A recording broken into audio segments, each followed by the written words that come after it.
Lead paint. A wall in your house can damage a child's brain without looking dangerous at all. Lead paint does not need to be peeling off the wall to hurt you. Once it gets old, it turns into fine dust, and that dust ends up on floors, windows, toys, hands, and eventually inside the body. The real issue is not just the paint itself, it is the invisible powder it leaves behind when it cracks, rubs off, or gets sanded during renovations. Once lead gets into your bloodstream, it starts messing with the nervous system like someone cutting wires inside your brain and connecting them back wrong. In kids, that can mean learning problems, behavior changes, lower IQ, and damage that does not just magically disappear later. You do not need one huge exposure. It is the tiny exposure, again and again, for years. If your home was built before 1978, do not dry sand painted surfaces, test suspicious areas, clean dust with wet methods, and use a certified pro for repairs. Asbestos.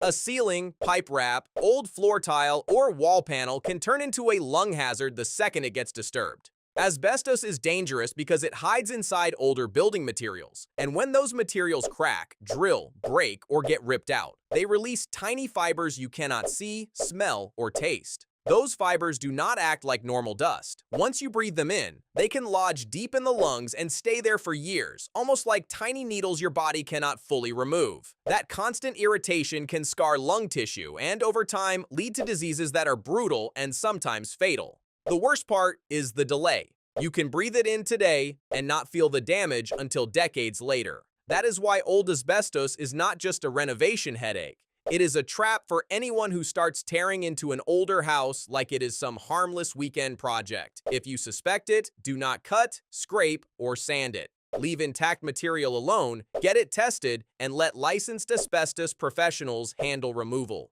Lead pipes. Your water can look crystal clear and still carry a metal that never should have been there at all. Lead pipes, old solder, and some aging plumbing fixtures can leach lead into the water you drink, cook with, and use every single day. No weird color, no strange taste, no warning. That is why people miss it often. The problem gets worse when water sits in the pipes for hours, or when the water chemistry makes the metal break loose more easily. Once that lead gets into your body, it moves through the bloodstream and starts messing with the brain, kidneys, and nervous system. In children, it is especially dangerous because their bodies absorb more of it, and their brains are still developing. That is basically the worst possible timing. And because water is such a daily habit, this is the kind of exposure that stacks up quietly. If your home is older, have your water tested, flush taps after water has been sitting, use a certified filter that removes lead, and never use hot tap water for drinking or cooking. Pressure-treated wood. An old deck, railing, porch step, or garden timber can expose you to chemicals every time it cracks, sheds dust, or gets cut. Older pressure-treated wood was often preserved with heavy-duty chemicals, including arsenic compounds, to stop rot and insect damage. Great for the wood, not so great for you. The real danger shows up when that wood starts aging or when someone sands it, saws it, or burns the scraps. Dust from the surface can carry those chemicals onto your hands, clothes, and nearby soil, and burning it can release toxic material into the air. Once arsenic gets into the body, it is not something you want floating around in your system. Long-term exposure has been tied to serious health damage, and the creepy part is how normal the wood can look while all this is happening.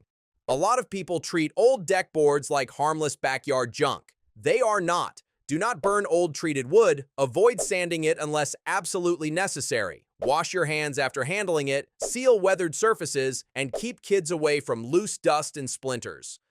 Pressed wood. That cheap cabinet, shelf, drawer, or bed frame can keep leaking chemicals into your air long after you bring it home.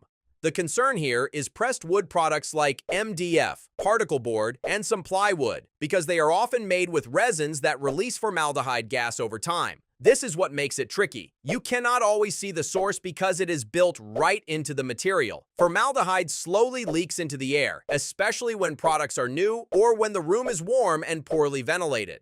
Once you breathe it in, it can irritate the eyes, nose, throat, and lungs. And for some people, it can trigger headaches, coughing, or asthma symptoms that seem to come out of nowhere. It is like your furniture is sending tiny chemical messages into your air all day. And it is not usually one shelf. It is the dresser, the TV stand, the cabinets, and the laminate desk all piling on at once. Choose lower emission products when you can. Air new furniture out, ventilate rooms well, and do not cram freshly assembled pressed wood furniture into a sealed bedroom. Paint fumes. Fresh paint can make a room smell clean while the air is quietly turning into a chemical soup. The problem is the fumes, especially from volatile compounds released by paints, primers, varnishes, sealants, and solvents. That newly painted smell is not just a smell. It is material leaving the wall and entering the air you breathe. Once those fumes are in the room, they can irritate your eyes and airways almost right away. But the bigger issue is what repeated exposure does over time. Some of these chemicals can trigger headaches, dizziness, nausea, and breathing problems, especially in tight spaces with weak ventilation. You know that foggy, weird feeling after painting in a closed room? That is your body telling you the air is not okay. And this is where people get lazy because the job looks finished. The paint dries, so they assume the danger is over. It is not. Use low VOC products when possible. Ventilate aggressively, run fans, keep windows open, and do not sleep in freshly painted rooms until the odor is truly gone. Vinyl flooring. The floor under your feet can keep feeding your indoor air and dust with chemicals long after installation day. Vinyl flooring is popular because it is cheap, water-resistant, and easy to clean, but some vinyl products can release chemical compounds and plasticizers that do not just stay locked inside the material forever. Here is what happens. Heat, wear, and time can cause those chemicals to slowly move into the air and household dust. Then the exposure route becomes ridiculously ordinary. You breathe it, you touch it, it settles on surfaces, and it rides around the room with every step. That matters even more for babies and toddlers because they spend more time on the floor and put their hands in their mouths like tiny chaos machines.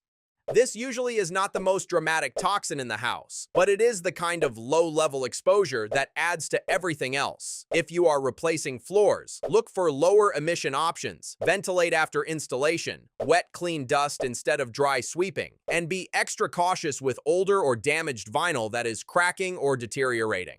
Silica dust. The dust from cutting tile, concrete, brick, or quartz can wreck your lungs way faster than most people realize. The danger is crystalline silica, and once that dust gets airborne, you can inhale it deep into your lungs without noticing until the damage is already underway.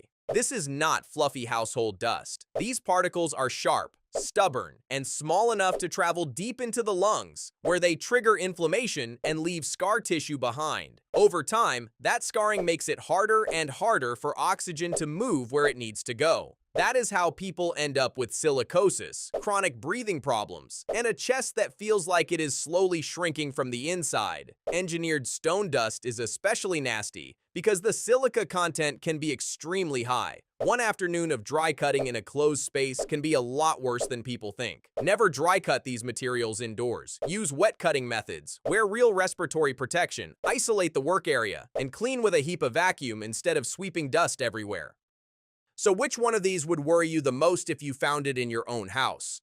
Drop it in the comments. If this changed the way you look at your walls, floors, and water, hit like, subscribe, and tap the bell.